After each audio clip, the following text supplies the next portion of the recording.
Vamos então para a entrevista Manhã 1. José Guerreiro à conversa com António Covas, professor catedrático da Universidade do Algarve, é um dos economistas convidados pelo Presidente da República para uma conferência que se realiza amanhã no Palácio de Belém, conferência destinada a pensar o período pós-Troika em Portugal. É uma entrevista conduzida pelo jornalista da Antena 1, José Guerreiro. Antena 1. 10h17. António Covas é professor catedrático da Universidade do Algarve, licenciado em Economia e doutorado em Estudos Europeus pela Universidade de Bruxelas. Foi convidado pelo Presidente da República para uma conferência que se realiza esta sexta-feira para pensar o período pós-Troika em Portugal, juntamente com outros economistas.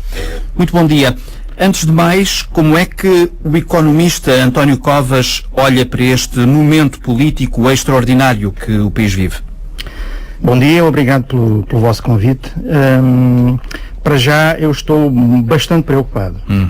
E deixe-me fazer uma primeira ponto prévio, digamos assim, em relação a este problema. Fala-se muito no pós-Troika como se houvesse uma espécie de descontinuidade entre a Troika e o pós-Troika. Não há nenhuma descontinuidade. Em economia não há estas descontinuidades. O que nós vamos ter é um problema que se agrava ou se desagrava em função dos erros que nós vamos ou não cometendo. O país enfrenta dias determinantes para o seu futuro, o futuro político que está intimamente ligado ao futuro económico e financeiro. Os juros da dívida, por exemplo, estão de novo a subir. Professor, esta crise política cria, em sua opinião, um problema no nosso regresso aos mercados, tornando inevitável, por exemplo, um segundo resgate? Pode criar. Aliás, os juros há 10 anos já começaram a subir e, portanto, eu receio bem que, por exemplo, as agências de rating voltem à carga relativamente à nossa situação. E atrevo-me a dizer o seguinte: apesar das dificuldades que nós estamos a atravessar, do momento excepcional que estamos a atravessar, se nós formos ainda capazes, eu digo ainda capazes, de encontrar uma solução política inteligente neste momento, é possível que a União Europeia, também ela, faça um gesto magnânimo neste momento. Se nós fôssemos capazes, se houvesse ainda capital político remanescente em Portugal, para encontrarmos uma solução política a três, patrocinada pelo Presidente da República, de modo a recuperar capital político e confiança, com este pressuposto, essa solução política a três possibilitaria uma conversa a três com a Troika Nacional, com a Troika Europeia, não sei se me faço entender, de modo a iniciar nesta fase o segundo momento do próprio programa, o memorando de entendimento. Ou seja, é como se nós tivéssemos agora uma chance, a última chance, de fazer a segunda fase do memorando de entendimento. Ou seja, como se a fase da austeridade tivesse cumprida e agora o segundo momento era a fase do crescimento. Mas para isso tínhamos... Mas não necessariamente com o segundo resgate. Não necessariamente com o segundo resgate, porque pode ser, eu até lhe chamo a doica em vez da troika, porque com o BCE e com a Comissão Europeia nós podemos fazer justamente essa segunda fase do memorando de entendimento, agora mais virada para o crescimento e menos virada para a austeridade. Mas isto só há uma condição para isto, é que haja uma troika nacional entre os três partidos que assinaram o memorando de entendimento e essa troika, patrocinada pelo Sr. Presidente da República, ir a Bruxelas e ir a Frankfurt e dizer: nós estamos preparados para um segundo momento, mas precisamos da vossa compreensão. Portanto, também, de algum modo, o Presidente da República tem aqui uma oportunidade de recuperar um protagonismo que alguns dizem ter perdido e outros dizem ter abdicado. Exatamente. Ou seja, é a única chance de todos os agentes políticos recuperarem o capital político que foi perdido nestes últimos 2 anos. E, portanto, a pergunta do momento, que é esta: vai a coligação governamental sobreviver? O economista António Covas acha que há ainda uma possibilidade de sobrevivência? Eu diria assim, há digamos, uma solução mínima, se quiser serviços mínimos, neste momento, que seria um governo minoritário do PSD, com um acordo parlamentar no Parlamento com o CDS-PP. Nem que fosse apenas pela abstenção do CDS-PP. Mas isto é governo de serviços mínimos. Depois há duas soluções intermédias, que são, digamos, para mim, o first best, a melhor solução seria o tal governo tripartido eu não gosto da expressão salvação nacional, mas é um governo tripartido de salvação nacional patrocinado pelo Presidente da República, para ir renegociar um memorando de entendimento, aquilo que eu há pouco referia. Depois há uma outra solução intermédia, que é um governo, vamos chamar também de salvação nacional, de iniciativa presidencial, digamos, composto por independentes dos partidos, mas também com esse objetivo de renegociar o memorando de entendimento. E finalmente há uma quarta solução, que é ir para eleições antecipadas. Mas mesmo a solução a eleições antecipadas, deveria haver um pressuposto prévio, que seria também um acordo tripartido pós-eleitoral para renegociar o memorando de entendimento. Ou seja, está a haver em todas as soluções, deve haver este pressuposto. E este pressuposto devia ser exigido pelo Sr. Presidente da República. É um acordo tripartido para renegociar o memorando de entendimento.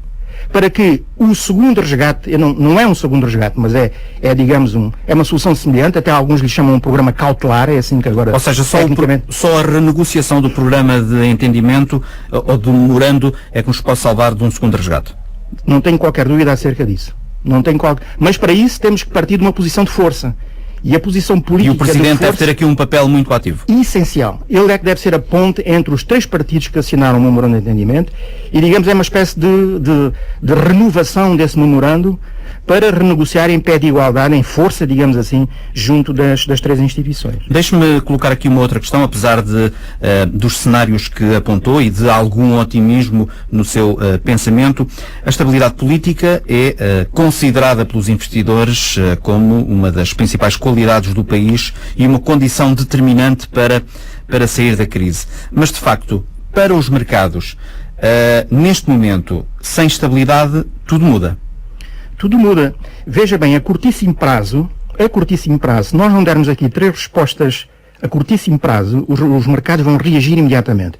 Quais são estas 3 respostas? No dia 15 de julho está cá a Troika para a 8ª avaliação. A partir de setembro, outubro, nós temos que preparar o orçamento para 2014. Até a meados deste mês, era suposto apresentarmos um programa de reforma do Estado, com os tais famosos cortes, os 4,7 mil milhões de euros. E, se não fizermos bem o trabalho de casa no que diz respeito a estes 3 pontos, preparem-se para uma reação à flor da pele dos mercados financeiros já nos próximos dias. Aliás, ela já se fez sentir. Começou. Ou seja, se não houver estabilidade política para preparar a 8ª avaliação, o orçamento para 2014 e a reforma do Estado, nada resistirá a este impasse político. Nada resistirá a este impasse político. Vamos voltar ao período pós-Troika. Com todas estas questões dos últimos dias, é uma questão já condicionada à partida. É mais difícil discuti-la? É mais difícil discuti-la. Eu tenho aqui, aliás, é isto que é a minha intenção apresentar durante a conferência que vamos fazer na sexta-feira. Sim. Que é aquilo que são modestamente, as minhas propostas para esse período pós-Troika. Que são 4 ou 5 pontos que eu aqui tenho. Mas sempre, o primeiro pressuposto é sempre aquilo que eu lhe disse. É um acordo político interno para reforçar a nossa posição externa no plano europeu. Sem este pressuposto, nada feito.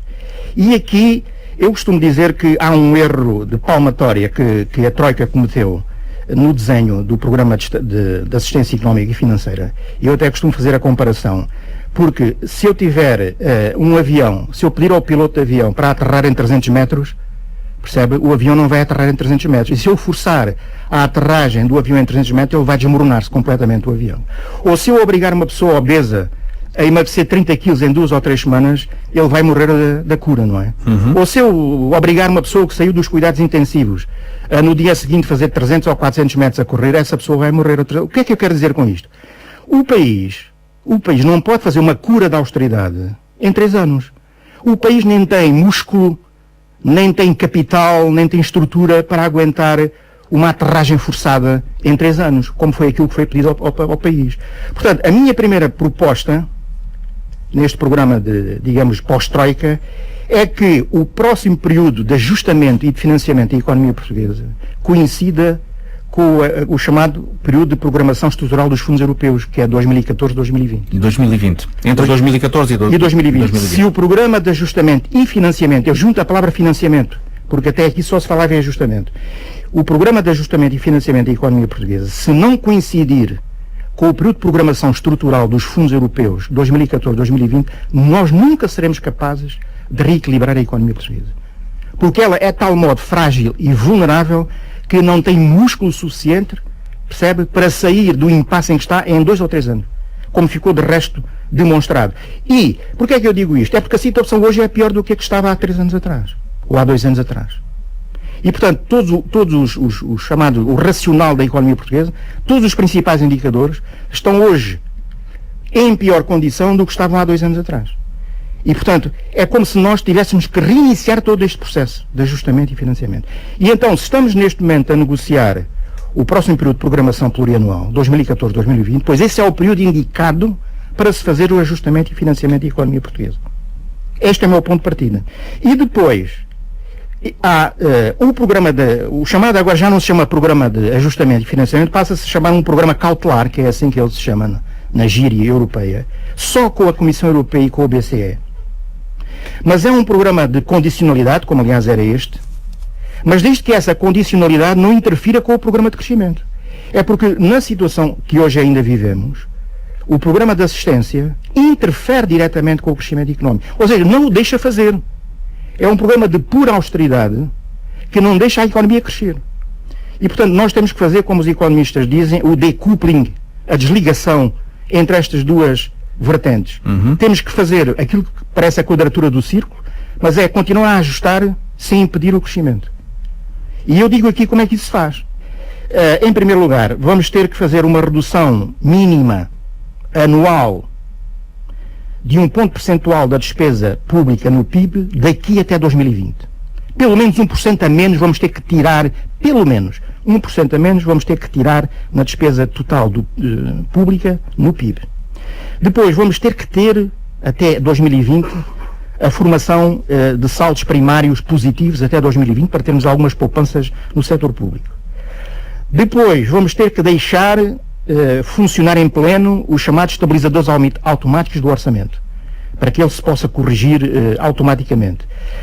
A seguir, e esta é uma medida que só se resolve no plano europeu, aliás a medida já está até proposta, vai ter que ser criado uma espécie de fundo de redenção, ou um fundo de amortização de dívida pública, que possa gerir, a partir do AAA, digamos, deste fundo, possa gerir o excedente da dívida pública soberana acima dos 60% do PIB.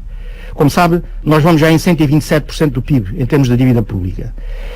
E o limite que está no Pacto de Estabilidade e Crescimento são 60% do PIB. A minha sugestão é que este fundo de redenção possa gerir coletivamente, em comum, os montantes de dívida pública acima desses 60%. De modo a que essa dívida possa ser gerida por financiamentos, por aquilo que se chama obrigações de estabilidade no plano europeu, e de modo a que se possa gerir esta dívida de outra forma. E depois, ainda, uma vez que nós estamos dentro de uma chamada União Monetária, é preciso que essa União Monetária tenha um chamado Fundo de Convergência. Se não houver um fundo de convergência dentro da União Monetária, nós também não vamos ser capazes de reduzir o fosso entre países do Norte e países do Sul. E, finalmente, uma terceira, que é aquilo que eu chamo de um fundo de estabilização financeira, à semelhança do que...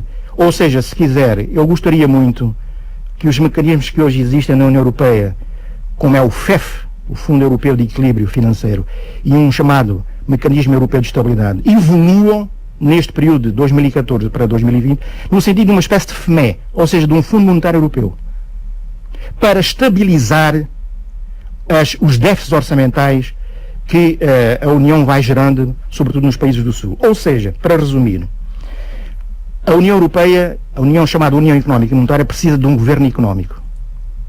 E esse governo económico tem que ter 3 palavrões para poder ser eficaz e eficiente. E estes palavrões chamam-se amortização de dívida soberana, convergência europeia e estabilização financeira. Estas 3 palavras, se quiser, estas 3 novas soluções, fundo de amortização ou redenção, fundo de convergência e fundo de estabilização financeira, Se a União Económica e Monetária não tiver estas três vertentes, então nós temos que pensar a médio prazo numa solução diferente para Portugal, para a presença de Portugal na União Europeia. Professor António Covas, muito obrigado por ter vindo à Antena 1 esta manhã.